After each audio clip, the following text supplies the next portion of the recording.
अस्सलाम वालेकुम सब भाइयों दोस्तों साथों को जो मेरी वीडियो देखने के लिए अपना कीमती वक्त निकालते हैं। तो आज हम मौजूद हैं उस्ताद वारिस जट साहब के पास, जो बहुत ही अच्छे इंसान हैं, जिंदा दिल इंसान है। मेरे वालिद साहब के बहुत ही अच्छे दोस्त हैं, दोस्त क्या भाई हैं ये।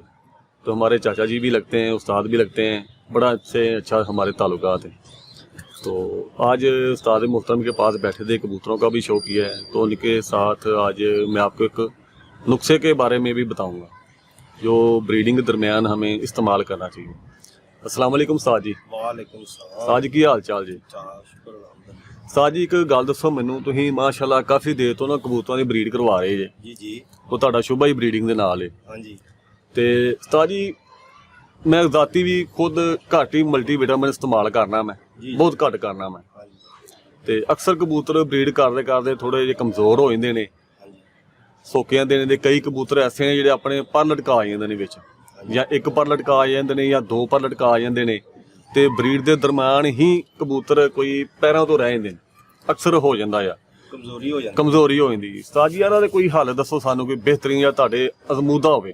ਜੀ ਹੈਦਰ ਸਾਹਿਬ, ਅੱਜ ਭਾਈਆਂ ਨੂੰ ਦੋਸਤਾਂ ਨੂੰ ਨਾ ਅਸੀਂ ਇੱਕ ਸਿੱਧਾ ਤੇ ਸੌਖਾ ਜਿਹਾ ਨੁਕਸਾ ਦੱਸਨੇ ਆ। ਇਨਸ਼ਾਅੱਲਾ ਉਹ ਹੋਏਗਾ ਕਿ ਜਿਹਦੇ ਨਾਲ ਭਾਈਆਂ ਨੂੰ ਫਾਇਦਾ ਹੋਵੇ ਤੇ ਜਿਹੜਾ ਅਜ਼ਮਾਇਆ ਹੋਇਆ ਸਹੀ ਹੈ। ਤੇ ਅਕਸਰ ਔਕਾਤ ਜਦੋਂ ਕਬੂਤਰ ਸੀ ਬਲੀਡਿੰਗ ਤੇ ਲਾ ਛੱਡਦੇ ਆ ਨਾ, ਤੇ ਉਹਨਾਂ ਦੇ ਜਿਹੜਾ ਕੰਧੇ ਨੇ ਨਾ, ਬਾਜ਼ ਕਬੂਤਰਾਂ ਦੇ ਦੋਵੇਂ ਸ਼ੋਲਡਰ ਇੰਜ ਥੱਲੇ ਹੋ ਜਾਂਦੇ ਨੇ, ਬਾਜ਼ ਕਬੂਤਰਾਂ ਦਾ ਇੱਕ ਸ਼ੋਲਡਰ ਥੱਲੇ ਹੋ ਜਾਂਦਾ। ਹਾਂਜੀ। ਅੱਛਾ, ਉਹਦੇ ਵਾਸਤੇ ਇਹ ਆ ਕਿ ਅਗਰ ਤੁਸੀਂ ਮਲਟੀ ਵਿਟਾਮਿਨ ਪਾਉਂਦੇ ਜੀ, ਜਿਹੜੇ ਦੋਸਤ ਨਹੀਂ ਨਾ ਪਾਉਂਦੇ ਉਹਨਾਂ ਦੇ ਅਕਸਰ ਕਬੂਤਰਾਂ ਦੇ ਨਾਲ ਹੀ ਹੋ ਜਾਂਦਾ। ਤੇ ਮੇਰੀ ਤੇ ਉਹਨਾਂ ਵਾਸਤੇ ਰਿਕੁਐਸਟ ਇਹ ਹੈ ਕਿ ਜੇਕਰ ਤੁਸੀਂ ਬਲੀਡਿੰਗ ਕਰਵਾਉਂਦੇ ਤੇ ਮਲਟੀ ਵਿਟਾਮਿਨ ਪਾਇਆ ਕਰੋ, ਕੈਲਸ਼ੀਅਮ ਪਾਇਆ ਕਰੋ, ਕਬੂਤਰ ਫਿੱਟ ਰਹਿੰਦਾ। ਬਿਲਕੁਲ ਸਹੀ। ਹਾਂਜੀ ਬਿਲਕੁਲ ਸਹੀ। ਉਸ ਤੋਂ ਇਲਾਵਾ ਬਾਜ਼ ਕਾਤ ਇਸ ਤਰ੍ਹਾਂ ਦਾ ਹੁੰਦਾ ਹੈ ਰਵਈਆ ਕਿ ਭਾਈਆਂ ਕੋਲ ਟਾਈਮ ਹੀ ਨਹੀਂ ਹੈਗਾ। ਇੱਕ ਹੀ ਪਰਿੰਦਾ ਉਹ ਸ਼ੋਲਡਰ ਛੁੱਟ ਗਿਆ, ਉਹਦੇ ਵਾਸਤੇ ਮੈਂ ਉਹਨਾਂ ਵਾਸਤੇ ਭਰਾਵਾਂ ਲਈ ਇਹੀ ਕਹਾਂਗਾ ਕਿ ਤੁਸੀਂ ਭਾਈ ਜੀ ਇਹ ਗੋਲੀ ਆ, ਇਹ ਉਹ ਗੋਲੀ ਆ ਜਿਹੜੀ ਅਸੀਂ ਅੱਜ ਤੋਂ 15 ਤੋਂ 20 ਸਾਲ ਤੱਕ ਇਸਤੇਮਾਲ ਕਰਨੇ। ਦਿਖਾਓ ਉਸਤਾਦ ਜੀ ਕਿਹੜੀ ਗੋਲੀ ਹੈਗੀ ਆ ਸਰਪੈਕਸ ਟੀ। ਸਰਬੈਕਸ ਟੀ ਹਾਂਜੀ, ਇੱਕ ਜੀ ਹੁੰਦੀ ਆ, ਇਹ ਟੀ ਆ। ਹਾਂਜੀ, ਇਹ ਮੇਰੇ ਕੋਲ ਡੱਬ ਵਾਲੇ ਕਬੂਤਰ ਸਨ, ਅਕਸਰ ਹੁੰਦਾ ਸੀ ਇੱਕ ਅੱਧੀ ਝੋਲੀ ਦੋ ਬਲੀਡਿੰਗ ਕਰਵਾ ਲੈਣੀ। ਹਾਂਜੀ। ਤੇ ਉਹਨਾਂ ਨੇ ਨਾ ਇਹ ਕੰਮ ਕਰਨਾ ਕਿ ਸ਼ੋਲਡਰ ਸੁੱਟਦੇ ਨੇ। ਠੀਕ ਹੋ ਗਿਆ। ਅੱਛਾ, ਉਹਨਾਂ ਨੂੰ ਫਿਰ ਮੈਂ 10 ਦਿਨ ਮਹੀਨਾ 20 ਦਿਨ ਪਾਸੇ ਲਾ ਦੇਣਾ, ਨਾਲੋਂ ਲਾ ਕੇ ਤੇ ਜਿਵੇਂ ਜਿਵੇਂ ਗੋਲੀ ਜਿਹੜਾ ਮੇਰਾ ਖਿਆਲ ਤਕਰੀਬਨ ਇਨਸ਼ਾਅੱਲਾ ਅੱਲਾਹ ਦੇ ਹੁਕਮ ਨਾਲ 15 ਦਿਨਾਂ ਦੇ ਵਿੱਚ ਇਹ ਚੌਥਾ ਹਿੱਸਾ ਦੇਈਦਾ। ਸਹੀ। ਨੀਮ ਗਰਮ ਪਾਣੀ ਚੌਥਾ ਹਿੱਸਾ, ਇਹਦੀ ਥੋੜੀ ਜਿਹੀ ਖੁਸ਼ਬੂ ਹੁੰਦੀ ਆ। ਸਹੀ। ਕਈ ਭਾਈ ਜਿਹੜੇ ਨੇ ਉਹਨਾਂ ਤੋੜਨ ਲੱਗਾ ਥੋੜੀ ਟੈਨਸ਼ਨ ਲੈਂਦੇ ਨੇ, ਲੇਕਿਨ ਇਹ ਥੋੜੀ ਖੁਸ਼ਬੂ ਆਉਂਦੀ ਆ, ਤੋੜ ਕੇ ਦੇਈਦੀ ਆ। ਸਹੀ ਹੈ। ਤੇ ਇਨਸ਼ਾਅੱਲਾ ਇਹ ਦੇਣ ਜਿਹੜਾ ਮੇਰਾ ਖਿਆਲ ਹੈ ਕਿ ਕਬੂਤਰ ਦੀ ਜ਼ਿੰਦਗੀ ਵੱਧ ਜਾਂਦੀ ਆ। ਇਹ ਕਹਿੰਜ ਚੌਕਸ ਹੋ ਜਾਂਦਾ, ਫਿੱਟ ਕਹਿੰਜ ਚੁੱਕ ਕੇ ਖਲੋਏਗਾ, ਸ਼ੋਲਡਰ ਤੁਹਾਨੂੰ ਡਿੱਗੇ ਨਹੀਂ ਨਜ਼ਰ ਆਉਣਗੇ। ਅਗਰ ਉਹ ਕਬੂਤਰ ਤੁਹਾਡਾ ਕੋਈ 2 ਮਹੀਨੇ 4 ਮਹੀਨੇ ਰਹਿ ਗਿਆ, ਉਹਦੇ ਆ ਜਿਹੜੀ ਚੀਜ਼ ਕੁੰਦੇ ਹੁੰਦੇ ਨੇ ਥੱਲੇ ਡਿੱਗੇ ਨੇ, ਉਹਦੇ ਵਿੱਚ ਇੱਕ ਮਸਲ ਤਿਆਰ ਹੋ ਜਾਂਦਾ, ਫਿਰ ਕਬੂਤਰ ਨਹੀਂ ਕੁੰਦੇ ਚੁੱਕੇਗਾ। ਅਗਰ ਇਹਨੂੰ ਤੁਸੀਂ ਫੌਰੀ ਤੌਰ ਬਲੀਡਿੰਗ ਦੇ ਲੱਗਾ, ਕਬੂਤਰ ਬੱਚੇ ਪਾਲੇ ਨੇ, ਵੀਕ ਹੋ ਗਿਆ, ਕਮਜ਼ੋਰ ਹੋ ਗਿਆ, ਤੁਸੀਂ ਉਹਨੂੰ ਲਾਓ। ਇਨਸ਼ਾਅੱਲਾ ਅੱਲਾਹ ਦੇ ਹੁਕਮ ਨਾਲ 15 ਦਿਨ ਹੋ ਸਕਦਾ, 15 ਦਿਨ ਤੋਂ ਪਹਿਲੇ ਕਬੂਤਰ ਤੁਹਾਡਾ ਕੁੰਦੇ ਚੁੱਕ ਜਾਏਗਾ। ਇਹ ਇਨਸ਼ਾਅੱਲਾ ਉਹ ਨੁਕਸਾ ਹੈ ਕਿ ਜਿਹੜਾ ਅਸੀਂ ਘਰ ਕਬੂਤਰਾਂ ਨੂੰ ਕਰਦੇ ਆ, ਕਿਸੇ ਦੀ ਸੁਣੀ ਸੁਣਾਈ ਹੋਈ ਗੱਲ ਨਹੀਂ। ਇਹ ਉਹ ਚੀਜ਼ ਨੁਕਸਾ ਹੈ ਕਿ ਜਿਹੜਾ ਅਸੀਂ ਆਪ ਦਿੰਦੇ ਆ, ਕਿਉਂਕਿ ਮੇਰੇ ਕੋਲ ਤੁਹਾਨੂੰ ਪਤਾ ਸਾਰਾ ਸੈਟਅਪ ਹੀ ਆ, ਦੂਸਰੀ ਛੱਤ ਤੇ ਹੀ ਉੱਥੇ ਸ਼ੌਕ ਕਰਨੇ ਆ, ਆਪਣੇ ਘਰ ਜਿਹੜਾ ਬਲੀਡਿੰਗ ਸੈਟਅਪ ਆ।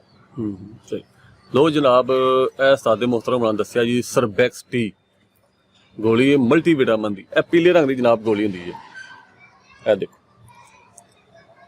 ਇਹ ਪੀਲੇ ਰੰਗ ਦੀ ਗੋਲੀ ਹੁੰਦੀ ਜਨਾਬ। ਜਿਹੜਾ ਕਬੂਤਰ ਪਰ ਲਟਕਾ ਜਾਵੇ, ਬਰੀਡਿੰਗ ਦਰਮਿਆਨ ਕਮਜ਼ੋਰ ਹੋ ਜਾਏ, ਇੱਕ ਪਰ ਲਟਕਾ ਜਾਵੇ, ਦੋ ਪਰ ਲਟਕਾ ਜਾਵੇ, ਇੱਕ ਹੁੰਦਾ ਬਿਮਾਰੀ 'ਚ ਨਹੀਂ, ਕਬੂਤਰ ਤੁਹਾਡਾ ਬਿਲਕੁਲ ਫਿੱਟ ਹੈ, ਬੱਚੇ ਬਰੀਡ ਕਰ ਰਿਹਾ, ਕਮਜ਼ੋਰੀ ਨਾਲ ਪਰ ਲਟਕਾ ਆ ਗਿਆ, ਉੱਥੇ ਤੁਸੀਂ ਇਹ ਗੋਲੀ ਦਾ ਚੌਥਾ ਹਿੱਸਾ ਦੇ ਸਕਦੇ। ਉਸਤਾਦ ਜੀ ਚੌਥਾ ਹਿੱਸਾ? ਹਾਂ, ਚੌਥਾ ਹਿੱਸਾ ਪਾਣੀ ਨਾਲ ਜਾਂ ਦੁੱਧ ਨਾਲ? ਨਹੀਂ, ਪਾਣੀ ਨਾਲ। ਰਾਤ 10 ਵਜੇ ਤੁਸੀਂ ਦੇ ਦਿਓ, 11 ਵਜੇ ਦੇ ਦਿਓ, ਕੋਈ ਹਫਤਾ 10 ਦਿਨ ਲਗਾਤਾਰ ਦਵੋ। ਹਾਂ, ਲਗਾਤਾਰ ਦਿਓ, ਕਮ ਸੋ ਕਮ 10 ਤੋਂ 12 ਦਿਨ ਦੇਣਗੇ ਇਨਸ਼ਾਅੱਲਾ।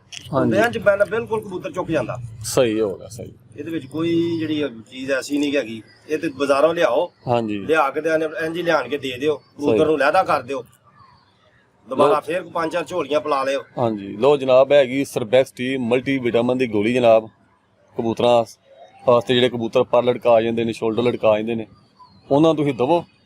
ਅੱਲਾ ਨੇ ਚਾਹਿਆ ਤਾਂ ਇਨਸ਼ਾਅੱਲਾ ਕਬੂਤਰ ਤੁਹਾਡਾ ਬਿਲਕੁਲ ਠੀਕ ਹੋ ਜਾਏਗਾ, ਤਾਕਤ ਵੀ ਆ ਜਾਏਗਾ, ਰੈਸਟ ਵੀ ਮਿਲ ਜਾਏਗੀ, ਤੇ ਸ਼ੋਲਡਰ ਜਿਹੜਾ ਸੁੱਟ ਜਾਂਦਾ ਕਬੂਤਰ ਪਰ ਲਟਕਾ ਜਾਂਦਾ ਉਹ ਵੀ ਇਨਸ਼ਾਅੱਲਾ ਨਾਲੇ ਠੀਕ ਹੋ ਜਾਣਗੇ। ਲੋ ਉਸਤਾਦ ਜੀ ਆ ਫੜੋ ਨਾ ਤੁਸੀਂ ਹੁਣ।